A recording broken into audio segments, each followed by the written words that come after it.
On today's episode, we have the awesome opportunity to connect with Andrea Smith, head roaster and founder of Misha's Coffee. Andrea, I am so excited to have you here because your journey has been just incredible. Plus, your story is super empowering. And so I want to hear that today, but thank you for jumping on the podcast with us. Thanks for having me. This is awesome. So we were talking a little bit before this, prepping for this, and you were telling me a little bit about your story.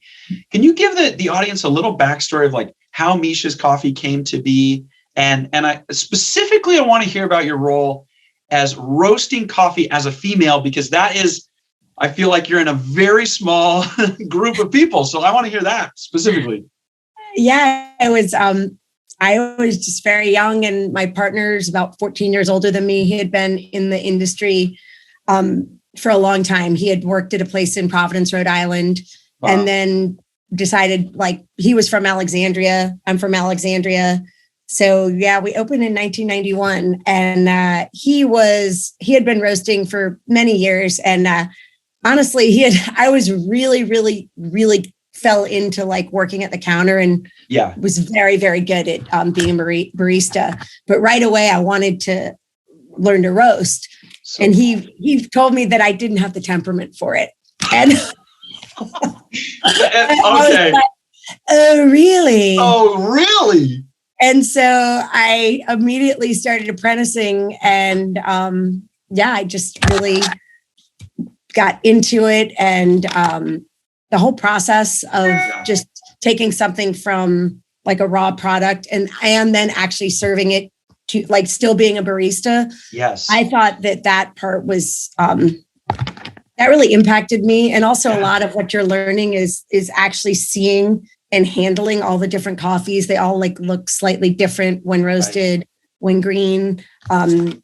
So yeah, it was just that's amazing. Well, I know if there's one thing about you, it's like, if someone's going to challenge you, you're going to step up for that challenge. Yeah, that's definitely true. Like that was it. He said, "Oh, you don't have the temper." And you're like, "Let me prove you wrong." Yeah. When he's a real introvert, and that is kind of like a thought with that type of trade. Yeah. I mean, it's really not that sexy. People think like, oh, it's a lot of physical labor. Right. And just really focused attention. Like you have to actually care enough to be able to pay attention when it's not particularly like exciting throughout every batch. Yeah. And just if you love that process and you're actually into the process, not the idea of like, oh, I'm a coffee roaster. And like, I think that's what really, you care. Like, I feel like I care so much about every batch of coffee. And that really, comes through in the product, I think. Oh my gosh. Like, I am such a big fan of like, what is your intention and how are you showing up? And there's always things that are outside of our control. But 9 times out of 10, when we show up with the right intention and we show up with the right energy, the product is so much better. Totally. Whether it's like making pancakes on a Saturday morning for your family or running ads for somebody, the intention really matters. Yeah. I mean, what's funny, like when we first opened, we used to say like, hey, most people are in business to make money. We're in business to make coffee. Like, so cool. Yeah, we need to make money so that we can keep making coffee. Coffee. We really care about making coffee. Yeah. And that's one reason we stuck with just one location for so long too. Right. It's just, it was hard to figure out. Yeah. How do you grow and keep that same, those same values? That's been, a learning process. For sure. That's super hard as you scale and grow, like get more people on. Mm-hmm. So one of the things that we talk a lot about at Focus Funnels in the marketing world is the feedback loop, right? Every plan on paper looks amazing. And then when you get out into the market, like some plans are better than others. And you get that feedback loop where people are like, man, this is awesome. Or like, you really missed the mark here. So from you going from roasting to preparing the coffee to serving it in the shop, tell me what you learned about in that feedback loop and how that influenced like the way that you roast. I mean, I think for me, maybe this isn't great for marketing, but for my process, it was really figuring out that really what mattered was, like you said, my intention. Like, wow. And basically to not take either positive or negative feedback very much. Like, I'm very sensitive. And I remember the internet was like literally first coming out, and someone I had fired had wrote like just a really horrible review about me personally, basically. Oh. And I was so sad. I cried. I was just like devastated. And then once I kind of got over that, I was like, all right, I just don't need to be reading this stuff. Like, right. But I also was like, I don't need to be reading the positive stuff either, because none of it, if I go in every day and just try to kick ass and do the best job I can, that is what's going to make me successful. Like, the other stuff is on either end is probably just going to be a distraction. So I literally I've never read a review on my business. It's the worst. That's why I want a marketer now, to do all that stuff. I just try every day to go in and do the best job I can. And the feedback to me that matters is real feedback. So that's a real customer that if someone brings something to my attention, hey, that's legit. And I want to hear it. I'm not sensitive that I don't want feedback. I just don't think a lot of noise. For me personally is that helpful. It distracts me from actually being committed on the daily basis. Right. Yeah. And I think that's the right intention, is you show up with that energy and you bring that to the table and the results follow. Results follow. So you've been roasting coffee now 10 plus years, right? 30 years. Oh my gosh. I've been told that there isn't a woman in the industry that's been roasting consecutively that long. And actually probably not many men either, because most people will, they start roasting and then they move on to more executive work, and they don't actually consecutively do it. Yeah. So There, 3 decades. That is incredible. So what do you think are some of the things that you mostly learned from the roasting process? Going into that, if there's other women that want to jump into that, because I do feel like it's an industry totally dominated by guys with beards that look like lumberjacks in flannels, kind of that whole hipster vibe. So what has been your experience in that? Tell me a little bit. I think kind of like anything, it's interesting because I've been a trainer for a long time too. And I think it's, for me, and my advice is, if you're really passionate, just learn and do everything you can to learn and be humble. But when you're humble and you always want to learn, you actually develop confidence. Right. And then you can still have confidence and be humble. And also understanding that, hey, I think it's easy sometimes to get in a scarcity mentality, especially when you feel like there's competition. Right. And I think when I was younger, I've definitely fell more prey to that. And now I don't feel that way at all. I'm there's tons, I definitely believe that probably nobody in the world roasts coffee better than me. But there's probably plenty of people that do it as well as me. Right. And that's cool. And we don't all have to do it the same way. And I can learn something from them and they can learn something from me, and being open, but still being confident, I think is a big thing. Because if you're open and humble, people want to share more too. Yes. And being ready to learn. I've learned a ton from my latest apprentice. He's a guy from Colombia. We're completely opposite. He's an electrical engineer. He went to school for roasting coffee and barista training in Colombia for 2 years. And he's cool. Really, he's all about the engineering aspect, kind of more the mathematical. And I'm 100% artist. No, I don't even understand half the stuff he talks about. But we've both really influenced each other, which has been cool. That's amazing. I think one of the biggest misconceptions in today's world is that humility is weakness. Mm-hmm. And it's not the case. You can still be extremely confident knowing you're an amazing human with great skill set, but then also humility knowing you don't have all the answers. Mm-hmm. And when you open your mind to that, saying, you know what, I don't have all the pieces. I bring to the table some huge superpowers, but there's stuff that I may not be that great at. Mm-hmm. And you nail it right on the head that says, when you open yourself to that, people are so happy to help it, like come and help and share, because they feel that like, I'm not asking for help because I'm weak. I'm asking for help because I believe that with help, I can actually get to the next level. I can up level, right? It's totally almost like a dichotomy. Yeah, it really is. That leads to massive growth. Being willing to share. Like that's also kind of another weird thing when you're in a trade, things feel very proprietary. Yeah. And then there's also a fine line. There's a lot of like, I don't know what the exact word is, but over the years, there's been tons of people that have like been like, hey, do you have any time to sit down? Because I want to open a place, and like they might want to open 2 blocks from you. And right. they're not really maybe respecting your expertise by, they want everything free. They want it. Totally. And so on the one hand, I think there's acknowledging that, but I also have always felt like, hey, like if they don't really have it in them, nothing I give them is going to give them the secret. You know what I mean? Like I can pretty much share, like it's not easy to be good at anything.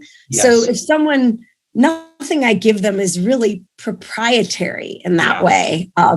So I think being willing to share with people, and honestly being now, like as long as I've been in this industry and kind of where I'm at, that's like a huge part of what I want to do and like to do is like help other women, help like I have people that have been working for me a long time that I'm like, hey, I want them to be able to have a similar, like all the good things I've gotten from this industry. Like, hey, you don't have to go to college, like hang out here, learn this. Now, the standard's here. I'm not going to lower the standard, but if you're willing to meet the standard and put in what's required, I will 100% support and want you to have, to make money and have a great life. And yes. I love that. Part of this business. I love that. And what I've noticed by holding standards, by holding this is our level of excellence, the right people will always raise to that level. 100%. And the people that aren't there, they self-select. They like remove themselves from the process. Yeah. And we have a funny way, we call them graduating. Mm-hmm. We're like, we're graduating you on to a new opportunity. I love that. I love that reframe. We're like, you're ready for something else. Yeah. Like, that's where I've learned a lot, honestly. Like one of my biggest takeaways over these last 30 years is that like, and I think actually maybe for some women, this is it. Like, I didn't understand. I was so young. I had no experience managing people. And I really didn't. To me, it was like I was just too giving, too nice, didn't really have enough boundaries because I thought it was like, oh, you're either nice or you're like kind of a hard ass or too much of a bitch or whatever. Right. And like at that age, I didn't know that there was, hey, there's actually like anything. It's all about somewhere, some kind of balance, somewhere in the middle, and like setting those expectations when I have not. Like really amazing people are always just going to do a great job. Like even if you're not the best manager or the best leader. And then really people who are just going to have to graduate onto something else are probably going to do that too. But there's a ton of people that are in the middle that if you can offer the right leadership and like set a standard and help them along, those are the people in your business that you'll have like the biggest impact on, because they need help getting to that place. And you can either help them or you can not really accommodate them if you don't understand how to lead them. That is so true. By creating that leadership and creating that environment where people can thrive. And I honestly think like 60% of leadership is clear communications and clear expectations. Every time we get in a pickle, it's usually because one of my leadership team wasn't super clear on exactly what was expected. And they're left an assumption both on the leadership side and on the employee side where there was a gray area. Mm-hmm. And we even find that with clients, like the clearer and more concise we can be on, like, here's exactly what we're going to do, and here's exactly what we're not going to do, that always sets the best standard or foundation for a partnership. 100%. I totally agree. And that's where, the clear communication, like, it's always easier to have a hard conversation, like, as soon as possible, rather than to, like, keep it vague, make assumptions, all of that. And especially when if your personality is more positive and you're like, people can make assumptions like in the wrong direction that you aren't, if you're not very clear, like, hey, this is what's expected. It doesn't have to be a big conversation. Right. It's just like you said, it's managing expectations. It's always easier to get cooler than it is to get tougher. Like, people if you seem like all chill and cool, people get very resentful if you you change that demeanor, and in their perception is that you're suddenly, you didn't act like that. I didn't know this, there was this high standard. It's always easier to just start with the facts, the standard, and it can be still delivered in a friendly way, but always be really clear. Yeah. I think the energy goes back to like our initial conversation. That energy that we bring to the leadership is crucial, but also holding the high expectation that if you perform at this level, like, you're gonna be a great fit here. We're gonna take care of you. We're gonna stand behind you. Yep. Right. And I think that is crucial in terms of hiring the right talent and getting the right people on board, because you stack the right people on the bus that are supporting your vision, and your company can go in amazing ways. Mm-hmm. Like, I'm sure you've experienced this, but we've hired people inside of Focus Funnels that have skill sets that are way better than mine. And my job is to, like, enable them, give them the roadmap, and then get out of the way. Mm-hmm. Yeah, absolutely. Absolutely. Have you experienced that inside the coffee shops? Yeah, absolutely. My manager now, it's fun because he's worked for me since he was in high school. And I fired him at one point. And he left for a couple of years and then came back and now I was a barista for way longer probably than I should have been, like for almost 15 years. Wow.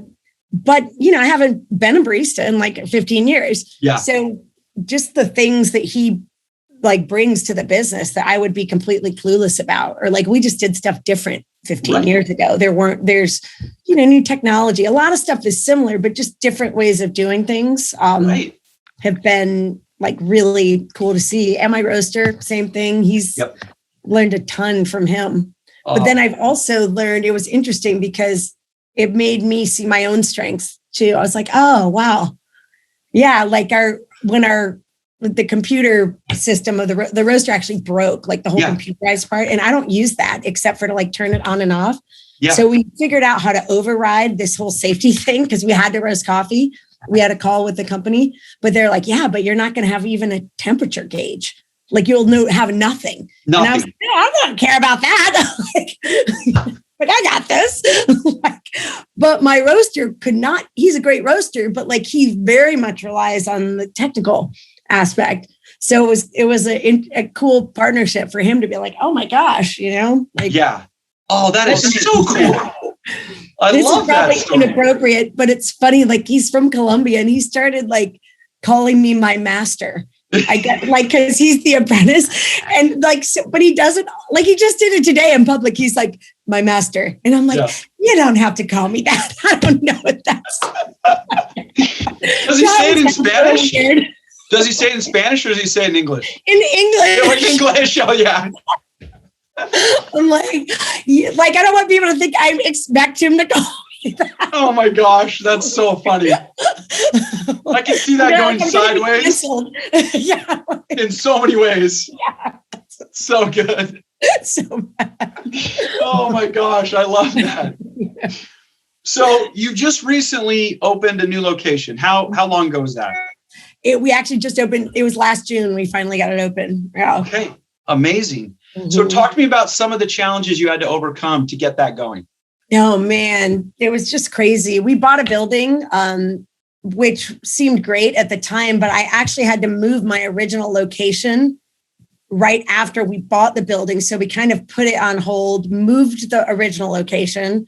So, build out, and then COVID, and then getting this second location built, every mistake you can make, like the worst contractor ever, every overages, like just everything. Everything was painful. Yeah, everything was painful. Like literally almost thought we would lose everything. Like just this October. Yeah. Oh like my gosh. Yeah. But what I did learn was having like a reputation of having been a good business, and also just like reliable, and having another business too. It's like the bank it was Navy Federal actually did the funding, but the VP is a like neighbor and friend so they actually worked with us. We got like, it worked out okay. So the money stuff was, I definitely didn't handle that. It's so challenging. Yeah, it is. Especially with construction, and there's no way that you can, materials went through the roof. So it's like, how could you budget for wood being 3 times as expensive as it was 6 months ago? Yeah. Like, so there's so many moving pieces. So as you were going through that, how did you mentally stay in the game? So that's the hardest part. That's it. Like, that's actually a really interesting question, because I was starting to feel like really stressed like the year before. So I really honestly just started doing like a ton of personal work on myself. And because to me, I was like, similar to what you were saying earlier, I was like, hey, I can't control like all this stuff that's happening, but I have to be able to control what's inside of me in some way, or make sense of it, or like, because some of it is, a friend of mine says, like, you have to figure out what's a mommy issue, what's a market issue. And like a lot of them were like these market issues or business things that were causing stress, but they were also kind of hitting up on some personal things and creating like a horrible storm. So that was honestly like a big part. Taking really good care of myself physically, but also understanding that saying yes to some things means saying no to something else. Yes. So, prior to the moving the first location and doing the second one, I was competing in Olympic weightlifting.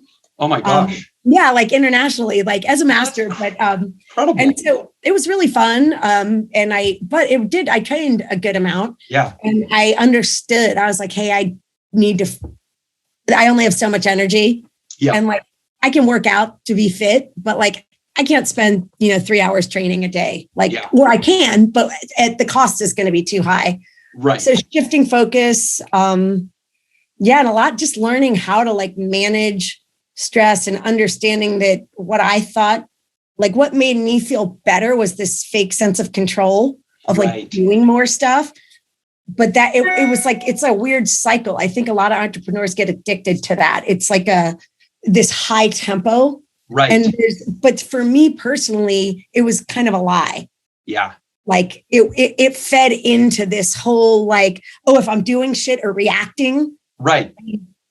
In control in some way, but it was not true. So it was really just learning like, hey, how to be okay with knowing that, hey, I'm not in control of a lot of these things. I don't need, there's a line between focusing and anticipating some things and preparing and being like hyper vigilant. Like I don't need to do that, Right. So actually, and learning that like, hey, maybe I can do less. Like I don't have to be at this like harried pace all the time. Right. And that was actually attracting more chaos in the business too. Right. Like it's like, I think the leaders definitely that they set the tone like energetically, and like the business has kind of I've always felt like the business is like its own thing. It's like an entity that I'm just there to take care of, like a kid, and it requires certain things. Right. And if I'm not giving it what it needs, and some of that might be, hey, it needs more calm, then it's going to rebel. Like it's going to do what so that's been a big learning process. Oh, yeah. Andrea, that is so gold. Like that right there is so amazing, because every founder, no matter where they are in their journey, they run up against challenges like that. And I firmly believe that it's the internal battle, it's what's happening inside of us that allows us to get through these challenges either successfully or a little less successfully, right? And I think you really did. If we can somehow put in practices in place that allow us to be a little bit calmer, a little bit more focused, and not so like, I look at it as a drum beat, like a super high tempo. Yes. It's like nobody can think. You're like, ah! But if you can calm that down, you can then start to make really rational decisions and start to see into the future and be like, all right, if we do this, it's going to have those consequences. And that type of leadership, I feel like, inspires confidence through the whole organization. Totally. And I realized I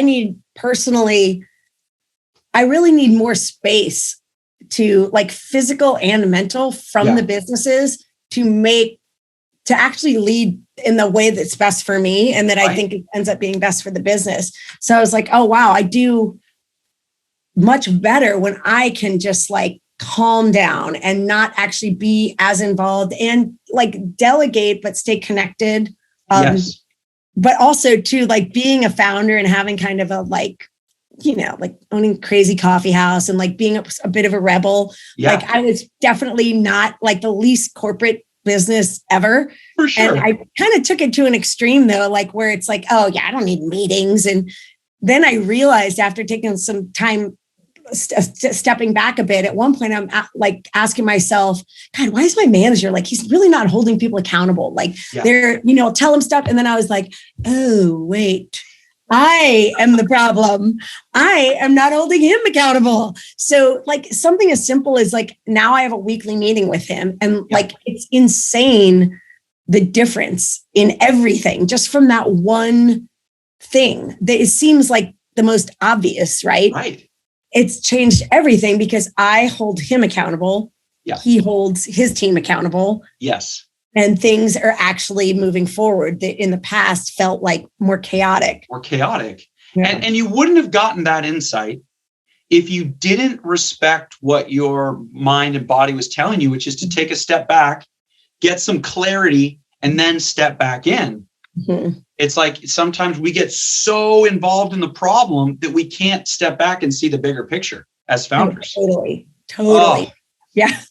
So what is one technique that you use that helps you like reduce stress and create more calm? I love like exercise and training and always have, you know, I own a gym too. But to me, especially as you age, and particularly for women, I think one of the mistakes that a lot of people make is the type they either don't exercise at all because they don't make the time for it. Yeah. And or they do. A lot of type A people love kind of doing cardio stuff, like the kind of steady state or just above mid-level cardio. Yeah. And I personally, for me, that's like the worst thing for my nervous system. And I think that a lot of entrepreneurs do much better with like polarized exercise routines or some kind of polarity. So it's like, some high intensity, whether it's like in weights, like lifting weights, or you can do like CrossFit or HIIT, that kind of stuff a few days a week. But then a lot of days of the week, literally like low, like walking, walking your dog, going on a walk, chill yoga, not like Bikram or Ashtanga, like really like those two extremes. Interesting. To me, and it's like, there's plenty of data out there. It's like about the cortisol production, managing all of that. So to me, that's like a great tip. And if you prioritize exercise, it's one of those things, like, I don't know anybody that after a workout has been like, God damn it, I wish I hadn't have done that. You know, it's like, no matter how you feel at the start, you're never like, oh, that was a horrible idea. Like, you always feel great afterwards. So I love and it doesn't have to be like a big ton. Like it can be simple, you know, but just moving your body and exercising has like, to me, been the most consistent, important thing. That's such good advice. I heard this quote once that no matter how bad a problem is, you're always a 5-minute walk away from feeling a little better. Oh, I love that. Right? Yeah. It's like you're always a 5-minute walk away from feeling a little better. Yeah, walk is like that too. Do you ever like walk your dog or go on a walk and are like, I go on a walk like almost every morning. Yeah, me too. It's the best. It's the best. Yeah. Just get some fresh air, get some clarity, just kind of feel and breathe, and you immediately feel better no matter how bad things are. Yeah, totally. I love it. Well, as we wrap things up here, I would love for you to share what is one thing in your business this year that you're super excited about? I'm honestly just super excited to see like my team thriving and moving in the direction that I think is great for like the company and for them. Like that's, and it not being a direct reflection of me, like, yes, as a leader, but like being able to see my manager, he's grown so much and I can see he's like right at a point where he's like really going to be even better. Wow. He's learned some lessons the hard way, but that like probably excites me the most. I really love seeing other people, grow. Also thrive. And I know like you do coaching at your gyms as well. And I can definitely get that sense of you that you love when you see people latch on and really hit some personal records or like get to that point where they're really excelling and enjoying that. And that's really cool. I think that is the mark of really truly inspiring leadership, right? Because your team will feel that. Yeah. And they'll step up to that. Yeah. I have to get more excited about other people's progress, but I do also try to like, I'm conscious of like, hey, I'm like leading from the front in some way, which of course it's like, hey, like how, if I'm not excited, how do I expect them to be excited? Yeah. So true. If I come in and I'm like, coffee, like that's not, like, and totally rather show them than tell them. So. Yeah. I love that. Well, Andrea, this has been absolutely incredible. Thank you so much for sharing your journey, some of the challenges you've overcome, and then some of the things that you do on a daily basis to stay centered and grounded. This is incredible. Thank you. It was so fun.